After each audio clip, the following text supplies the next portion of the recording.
छबीलीपुर गांव में एक पीपल का पेड़ था।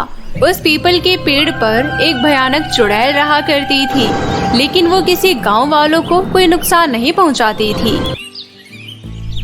एक दिन कैलाश नाम का एक व्यक्ति पीपल के पेड़ के पास से गुजर रहा था।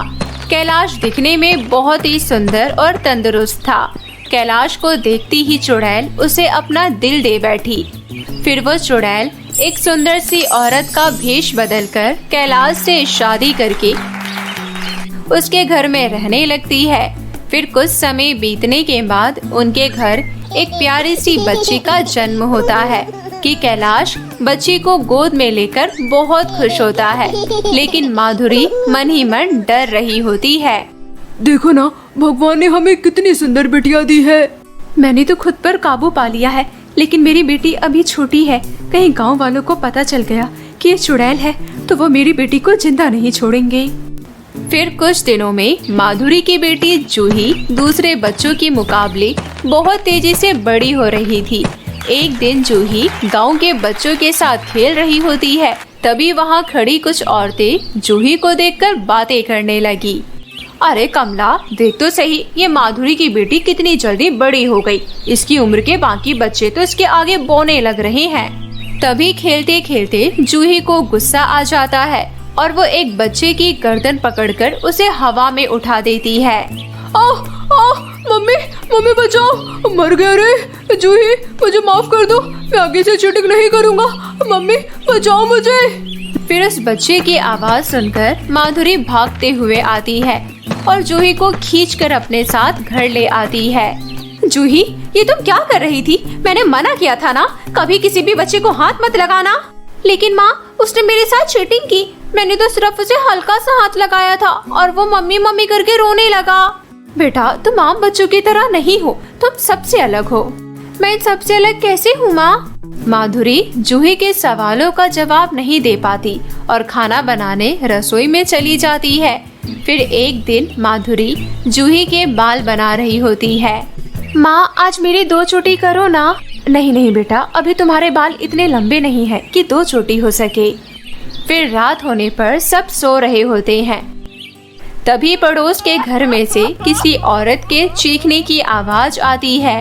हाय रे, कोई मेरे बालों को काट कर ले गया। हाय रे, मैं तो गंजी हो गई। तभी कैलाश माधुरी से कहता है, अरे माधुरी, भला इतनी रात को पड़ोस में कौन रो रहा है? आप यही रुकिए, मैं जाकर देखती हूँ। फिर माधुरी उस औरत के पास जाती है। उस औरत को गंजा देखकर वो हैरान रह जाती है। अरे विमला बहन, ये क्या हुआ? तुम्हारे बाल कहाँ गए? तुम्हारी ऐसी हालत कैसे हो गई? क्या बताऊँ, कोई कमबख्त अंधेरे का फायदा उठाकर मेरे बाल काट कर ले गया। फिर माधुरी हैरान परेशान होकर वापस अपने घर आ जाती है और जूही के कमरे में जाती है तो देखती है जूही गहरी नींद में सो रही थी। फिर सुबह होने पर जूही अपने माँ के पास बाल बंधवाने आती है। माँ, आज तो मैं आपसे 2 चोटी करवा कर ही रहूंगी। अरे बाबा, कल ही तो बताया था कि तुम्हारे बाल अभी इतने बड़े नहीं हुए कि 2 चोटी हो सके। फिर माधुरी जूही के बाल बनाने लगती है, लेकिन 1 चोटी बनाने के बाद भी जूही के बाल खुले रह जाते हैं। ये देखो माँ, इन बालों की एक और चोटी बना दो। ये कैसे हो सकता है? कल तो 1 चोटी बनी थी, ये रात भर में बाल बढ़ कैसे गए? फिर जूही 2 चोटी बनवाकर बाहर खेलने चली जाती है। रात होने पर गांव में अचानक से चीख पुकार मच जाती है। अरे मर गई रे, मेरे इतने सुंदर बाल कौन काट कर ले गया? आज ही सुनते हो, जल्दी उठो। देखिए, कोई आपकी पत्नी को अंधेरे में गंजा करके चला गया और आप घोड़े बेचकर सो रहे हो। अरे मैं तो लुट गई, बर्बाद हो गई। अब मैं किसी को अपना मुंह कैसे दिखाऊंगी? फिर ये सब चीख पुकार सुनकर माधुरी और कैलाश भी वहाँ पहुँच जाते हैं। अरे भाई, ये तुम्हारी पत्नी के साथ क्या हुआ? उनके बाल कहाँ गए? पता नहीं भाई, मैं तो सो रहा था, रात के अंधेरे में कोई आया और गंजा करके चला गया। माधुरी भी सोच में पड़ जाती है कि आखिर कौन है जो गांव की औरतों को गंजा कर रहा है। फिर अगले दिन जब जूही अपने बाल बनवाने माँ के पास आती है तो माधुरी की आंखें खुली की खुली रह जाती है। जूही के बाल कई गुना बढ़ चुके होते हैं। अरे जूही, ये क्या, तुम्हारे बाल रातों रात इतने लंबे कैसे हो गए? माँ, आप तो जानती है मुझे बड़े बालों का कितना शौक है। अब मैं बालों को खुला ही रखूंगी। इतना बोलकर जूही बाहर बच्चों के साथ खेलने चली जाती है। जूही के लंबे बाल देखकर गंजी औरतों की आंखें खुली की खुली रह जाती है और उनका शक यकीन में बदल जाता है।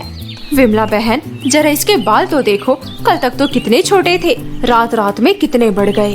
तभी माधुरी भागती हुई जाती है और जूही को वापस अपने साथ घर के अंदर ले जाती है। कैलाश भी अपनी बेटी के इतने लंबे बाल देखकर बहुत हैरान था। अरे माधुरी, जूही के बालों को अचानक क्या हुआ? एकदम से इतने लंबे कैसे हो गए? ये नामुमकिन है। आखिर ये सब चल क्या रहा है? अजी, मैं आपको कुछ बताना चाहती हूँ। माधुरी कुछ बताने वाली होती है कि गांव के लोग उनके घर पर हमला कर देते हैं। मारो मारो, ये जूही जरूर एक चुड़ैल है। आज इस चुड़ैल को जिंदा नहीं छोड़ेंगे। कमबख्त, मुझे कल गंजा करके खुद इतने बड़े बाल करके घूम रही है, तुझे शर्म नहीं आई? खोल दरवाजा, अब कहाँ छुप कर बैठी है? आओ भाइयों, आज चुड़ैल को सबक सिखा कर ही रहेंगे। मारो, दरवाजा तोड़ दो। गांव वालों की बात सुनकर कैलाश को गुस्सा आ जाता है।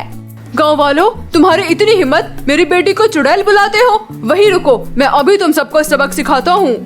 इतना कहकर कैलाश लाठी लेकर घर से बाहर जाने लगता है। तभी माधुरी उसे रोक लेती है। नहीं, रुक जाइए, आप बाहर मत जाइए, बाहर आपकी जान को खतरा है। अरे माधुरी, तुम डरो नहीं, मैं अभी इन गाँव वालों को सबक सिखा कर आता हूँ। फिर इतना बोलकर कैलाश बाहर निकल जाता है और उसके बाहर पहुंचते ही सभी गांव वाले उसे लाठी डंडों से मारने लगते हैं। मारो, इसे खूब मारो, आज इसे जिंदा नहीं छोड़ना है। इसके पूरे परिवार को मार कर ही दम लेंगे। फिर माधुरी अपने पति कैलाश को बचाने के लिए घर से बाहर निकलती है। लगता है मुझे असली रूप में आना ही होगा, नहीं तो ये लोग इन्हें जिंदा नहीं छोड़ेंगे। फिर माधुरी अपने असली चुड़ैल के रूप में आने की कोशिश करती है, लेकिन वो रूप नहीं बदल पाती। अरे ये क्या, मैं चुड़ैल क्यों नहीं बन पा रही? नहीं, ऐसा नहीं हो सकता। अगर मैं चुड़ैल नहीं बनी तो उनकी जान नहीं बच पाएगी। माधुरी बहुत कोशिश करने के बाद भी चुड़ैल का रूप नहीं ले पाती। फिर उसे ध्यान आता है, शायद जूही के जन्म लेते ही उसकी सारी शक्तियाँ जूही में चली गई है। फिर वो भागते हुए घर के अंदर जूही के पास जाती है। जूही, चलो, तुम्हारे पापा को तुम्हारी जरूरत है, जल्दी चलो, नहीं तो गांव वाले उन्हें मार डालेंगे। फिर वो दोनों भागती हुई बाहर जाती है। गांव वाले अभी भी कैलाश पर डंडों की बारिश कर रहे थे। तभी माधुरी जूही से कहती है, जूही, तुम्हें अपने असली रूप में आना होगा, अपनी शक्तियों को पहचानो। तुम्हारे बाबा को तुम्हारी जरूरत है, अपनी शक्तियों को पहचानो बेटा। तभी अपने बाबा की हालत देखकर जूही को गुस्सा आ जाता है और वो अपनी शक्तियों को पहचान जाती है और उसका आकार बढ़ने लगता है। ये सब देखकर गांव वालों की हालत खराब हो जाती है। मर गए रे, ये जूही तो सच में चुड़ैल निकली। अब क्या होगा? छोड़ मेरे बाबा को। अगर किसी ने मेरे बाबा को हाथ लगाने की कोशिश की तो उसका सिर धड़ से अलग कर दूंगी। फिर जूही का गुस्सा देखकर सब गांव वाले उसके आगे हाथ जोड़कर खड़े हो जाते हैं। जूही बेटा, शांत हो जाओ, अब मैं ठीक हूँ। फिर अपने बाबा को सही सलामत देखकर जूही का गुस्सा शांत हो जाता है और वो अपना आकार छोटा कर लेती है।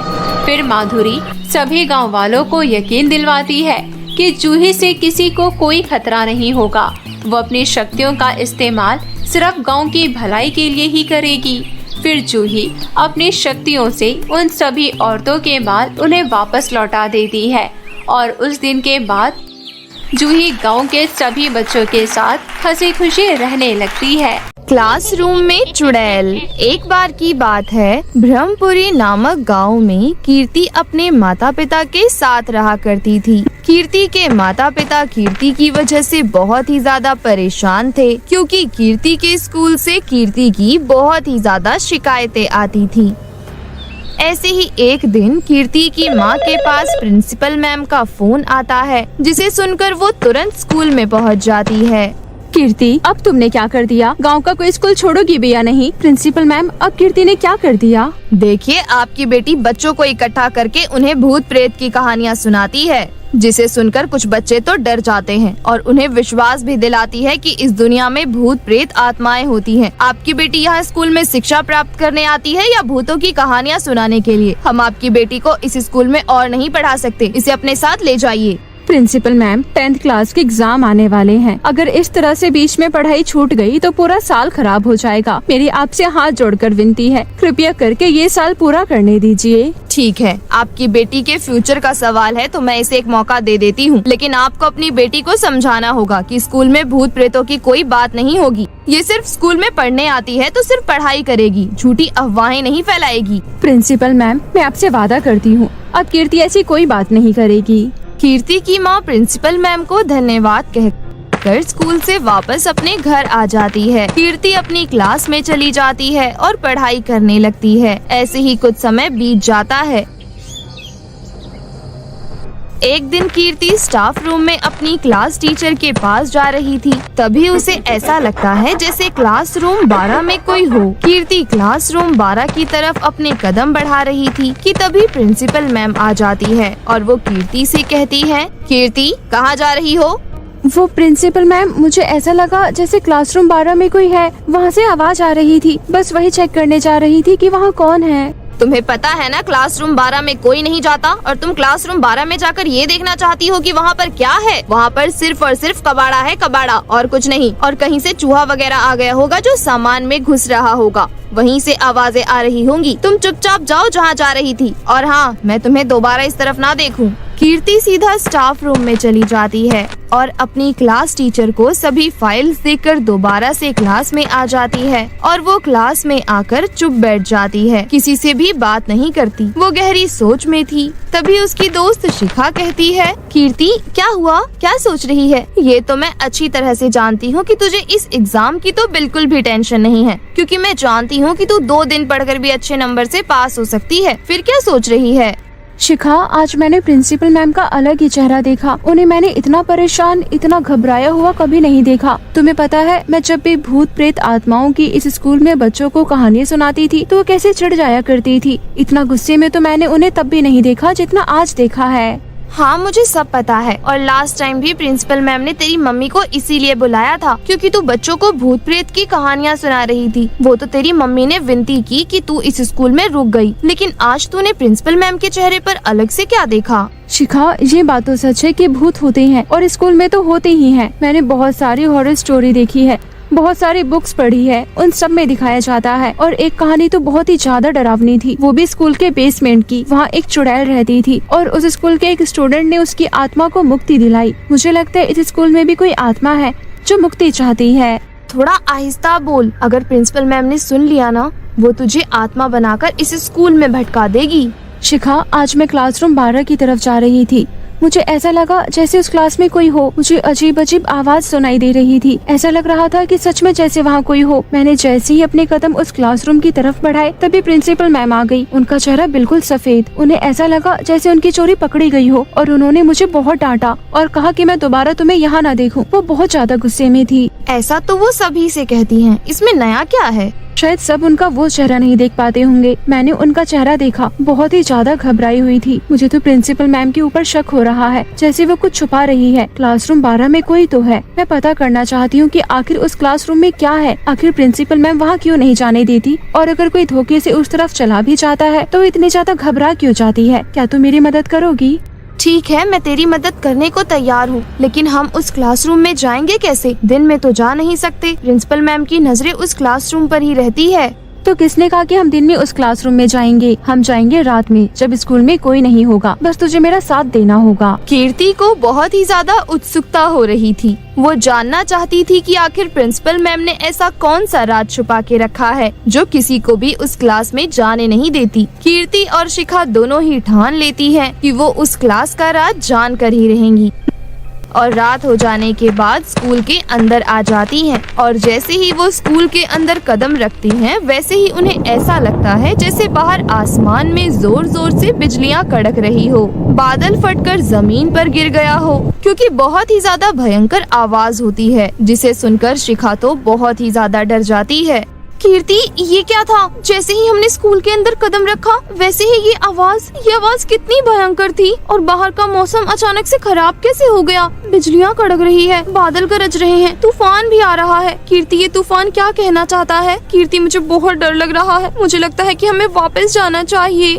अरे यार शिखा, डरती क्यों है? मैं हूँ ना तेरे साथ, मुझे डर नहीं लगता। मुझे बिल्कुल भी डर नहीं लगता। ये समझ के भूतों से मेरा पुराना नाता है। ये क्या है? कीर्ति अपने सामने जो देखती है वो देखकर डर जाती है, क्योंकि उसके सामने एक बहुत ही ज्यादा पुरानी बॉडी आकर गिरती है जो बहुत ही ज्यादा सड़ी हुई थी। उसके अंदर से बदबू आ रही थी।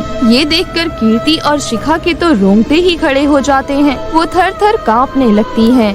कीर्ति, ये क्या है? ये क्या है? इसके अंदर से कितनी ज्यादा बदबू आ रही है। ये बॉडी तो सड़ी हुई है। सड़ी हुई बॉडी हमारे स्कूल के अंदर। कीर्ति, मुझे बहुत डर लग रहा है। कहीं हमने स्कूल के अंदर रात में आकर कोई गलती तो नहीं कर दी? कहीं तेरा शक सही तो नहीं? कहीं इस स्कूल में भूत तो नहीं? मुझे बहुत डर लग रहा है कीर्ति, मुझे बहुत डर लग रहा है। जिंदगी में पहली बार डर लग रहा है।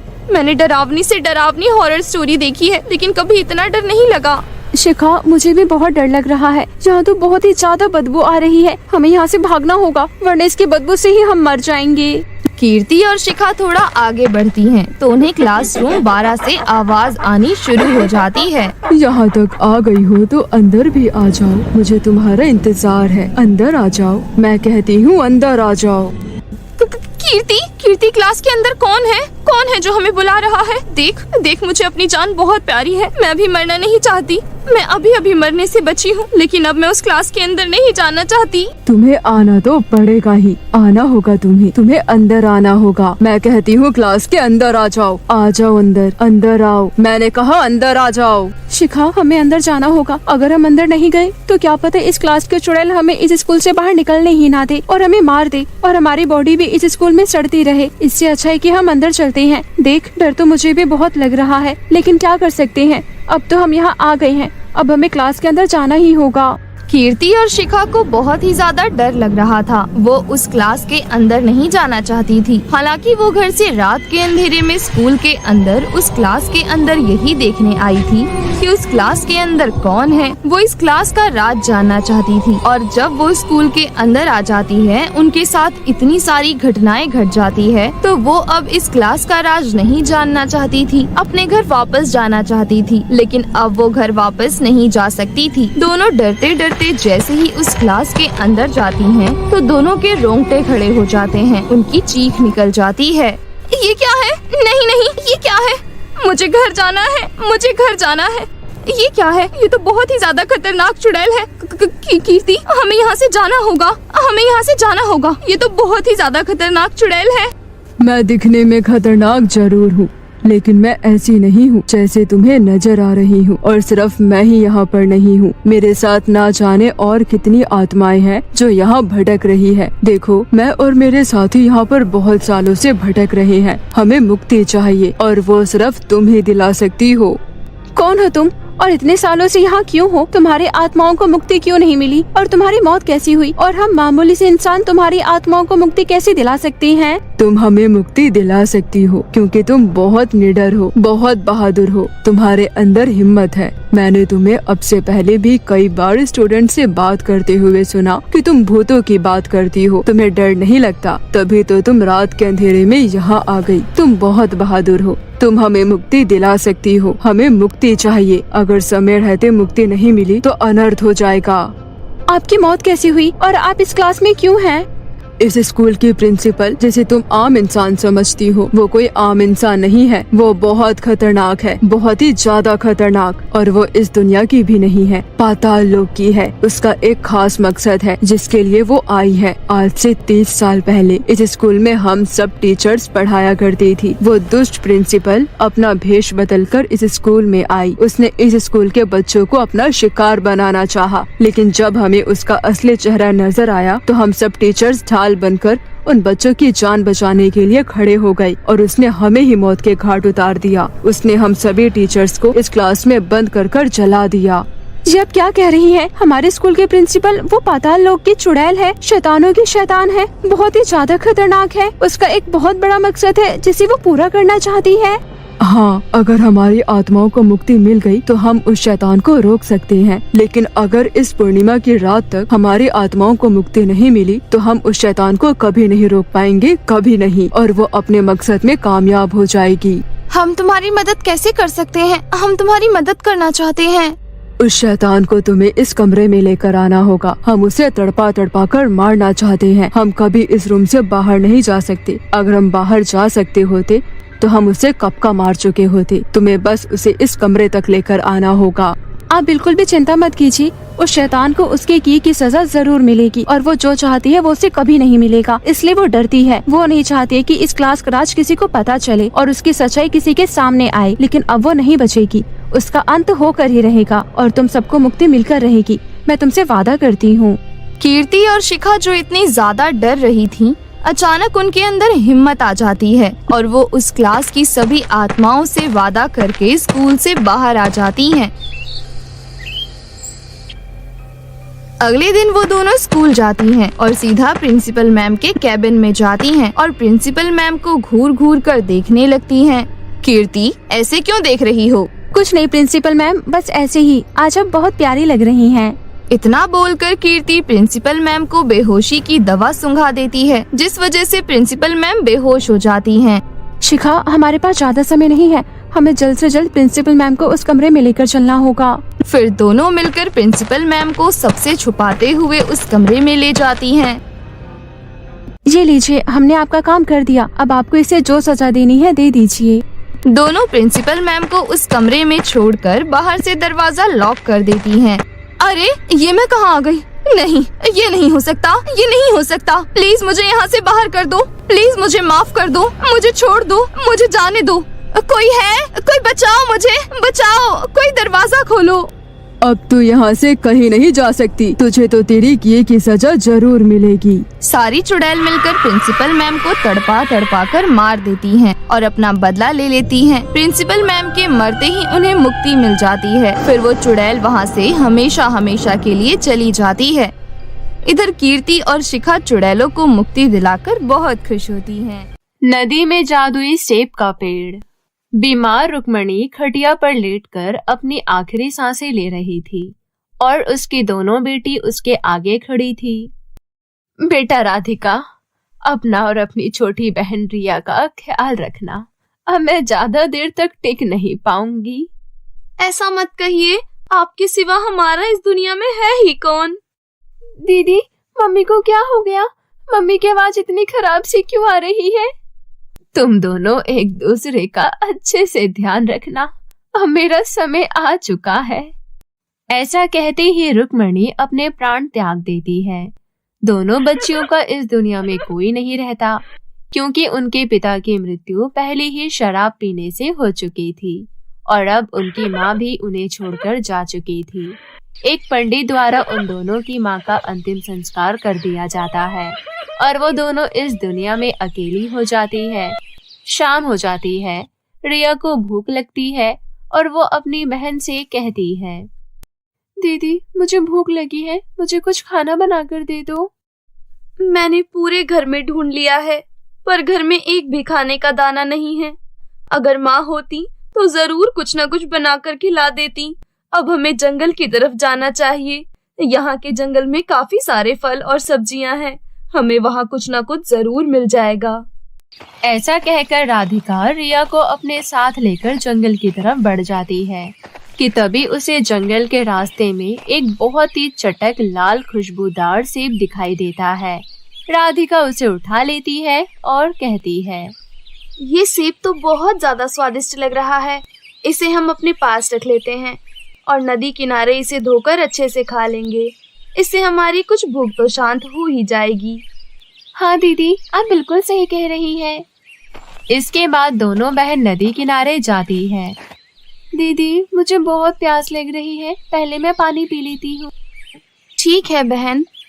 रिया नदी में से पानी पीती है और पानी पीकर राधिका के पास आकर कहती है, दीदी आप ये सेब मुझे दे दीजिए, मैं इसका ध्यान रखूंगी, आप जाकर पानी पी लीजिए। राधिका रिया को वो सेब देकर पानी पीने चली जाती है, लेकिन फिर रिया जैसे ही राधिका के पास आती है तो अचानक से उसके हाथ से वो सेब पानी में गिर जाता है। ये देखकर दोनों बहनें उदास हो जाती है और रिया कहती है, दीदी मुझे माफ कर दो, वो सेब गलती से मेरे हाथ से फिसल गया, अब हम क्या खाएंगे?